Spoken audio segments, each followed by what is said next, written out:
মন্ত্ৰিত্ব যাৰ শেষ কল্পনা, মন্ত্ৰিত্ব যাৰ শেষ কল্পনা, এসেম্বলি যাৰ আশা, সিনো কি বুজিব হে বীৰ তোমাৰ ৰণৰ ডুমডুম ভাষা। কিয় আকৌ কবিতা মাতিব লগা হ'ল ভূপেন বৰাই? প্ৰথমে শুনক।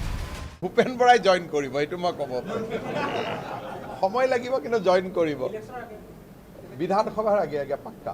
দলে যদি মোক অনুমতি দিয়ে মই 2026ত অসমৰ মুখ্যমন্ত্ৰী হিমন্ত বিশ্ব শৰ্মাৰ বিৰুদ্ধে ইলেকশ্যন খেলিম। আৰু শুনক। ভূপেন বৰা বিজেপিত অহাটো নিশ্চিত, তেওঁৰ কাৰণে দুটা সমষ্টি মই ৰেডি কৰি থৈ দিছোঁ। হিমন্ত বিশ্ব শৰ্মাই কি কৈছে মোক যে 2খন চিট দিব। অসমৰ 14খন লোকসভা চিট বিলোৱাৰ ক্ষেত্ৰত মোৰ হাইকমাণ্ডে, তেওঁৰ হাইকমাণ্ডে তেওঁৰ সৈতে যেনেকৈ কথা পাতে, মোৰ হাইকমাণ্ডে মোৰ সৈতে তেনেকৈ কথা পাতিছে। কথাটো আপোনালোকে চাই ল'ব।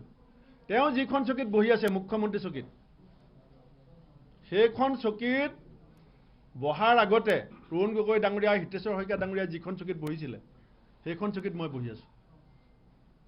কথাটো তাৰ পাছতো যদি অসমৰ সংবাদ মাধ্যমে কয় যে ডিফেমেশ্যন কেছ এটা কৰিলেহে আপোনালোকে বিশ্বাস কৰিব, মই কথা দিছোঁ আপোনালোকক কালিলৈ আৰম্ভ কৰিম এই কেছ। মই এইটো ভবা নাছিলোঁ, কেলৈ মোৰ কথা হৈছে 4 জুনৰ আগত সিদ্ধান্তটো হ'ব লাগে। Tomorrow I will file defamation case against chief minister. Bhupen বৰাই 2025 চনৰ বিজেপিত যোগদান কৰিব। মুখ্যমন্ত্ৰীৰ ধাৰাবাহিক ঘোষণা। ইয়াৰ পিছতে কবিতা আৰু কথাৰে ভূপেন বৰাৰ প্ৰতিক্ৰিয়া। এইবাৰ ভূপেন বৰাৰ প্ৰশ্ন। যিসকল সংবাদ মাধ্যমে মুখ্যমন্ত্ৰীয়ে মই বিজেপিলৈ যাব বুলি ক'লে ডাঙৰকৈ বজাই দিয়ে, মই তেওঁলোকক সুধিছোঁ যে মই যদি বিজেপিলৈ যাওঁ 6 জনগোষ্ঠীৰ জনজাতিকৰণ হ'ব নেকি? মই যদি বিজেপিলৈ যাওঁ সেইদিনাখন চাহ শ্ৰমিকৰ মজুৰি বৃদ্ধি হ'ব নেকি? কিয় মুখ্যমন্ত্ৰীয়ে বাৰে বাৰে কয় ভূপেন বৰাৰ বিজেপি গমনৰ কথা? বৰাৰ কাৰণ ব্যাখ্যা। কেতিয়া কৈছে এই কথাটো? এটা মাইণ্ড গেম, এটা চাইকলজিকেল ৱাৰ, মনস্তাত্ত্বিক এখন যুদ্ধ মুখ্যমন্ত্ৰীয়ে খেলিব বিচাৰিছে। কি বুলি? কি মনস্তাত্ত্বিক যুদ্ধ, কি মাইণ্ড গেম খেলিছে? যেতিয়া কংগ্ৰেছে ক'ব, দেৱব্ৰত শইকীয়া, অখিল গগৈ যেতিয়া ক'ব যে 6 জনগোষ্ঠীৰ জনজাতিকৰণ কেলৈ নহ'ল, তেতিয়া তেখেতে ক'ব ভূপেন বৰা বিজেপিলৈ আহিব। মই যদি প্ৰশ্ন সোধোঁ যে ব্ৰহ্মপুত্ৰ খনন কেলৈ নহ'ল, 2 পাৰে এক্সপ্ৰেছ হাইৱে কেলৈ নহ'ল, তেতিয়া তেখেতে ক'ব ভূপেন বৰা আমুক তাৰিখে বিজেপিলৈ আহিব। 11 লাখমান পৰিয়াল আছে অকল জনজাতি ভূমিহীন, আৰু তেওঁলোকক ভূমিপত্ৰ বুলি কোৱা হয়। যিসকলক অসমীয়া জাতিৰ ভূমিপত্ৰ বুলি কোৱা হয় তেওঁলোকৰ মাজত লাখ লাখ ভূমিহীন আছে।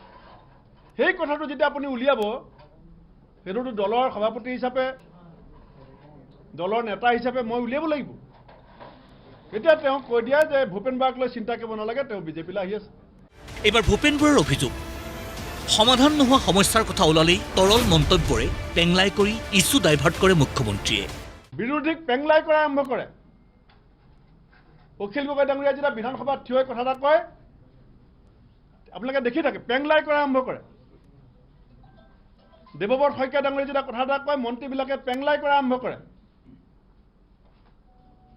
বিৰোধী কোন?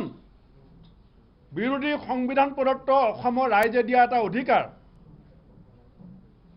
বিৰোধী নৈতিকতা, শৃংখলাবোধ আৰু নীতিৰ আধাৰত ৰাইজৰ এক শক্তিশালী কণ্ঠ, সেই কণ্ঠক মুখ্যমন্ত্ৰীয়ে বাৰে বাৰে পেংলাই কৰে।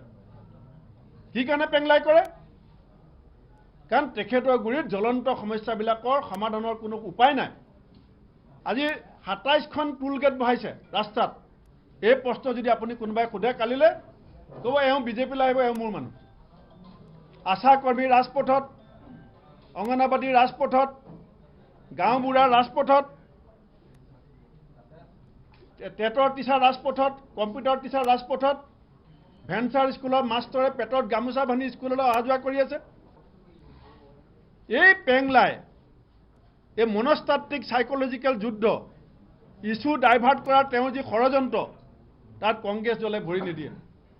মই অসমৰ সংবাদ মাধ্যমকো হাতজোৰ কৰি অনুৰোধ কৰিম যে মুখ্যমন্ত্ৰীৰ ইছ্যু ডাইভাৰ্টৰ এই যুদ্ধখনত এই ষড়যন্ত্ৰত অসমৰ সংবাদ মাধ্যমৰ জাতীয় স্বাৰ্থ পালন কৰিবৰ কাৰণে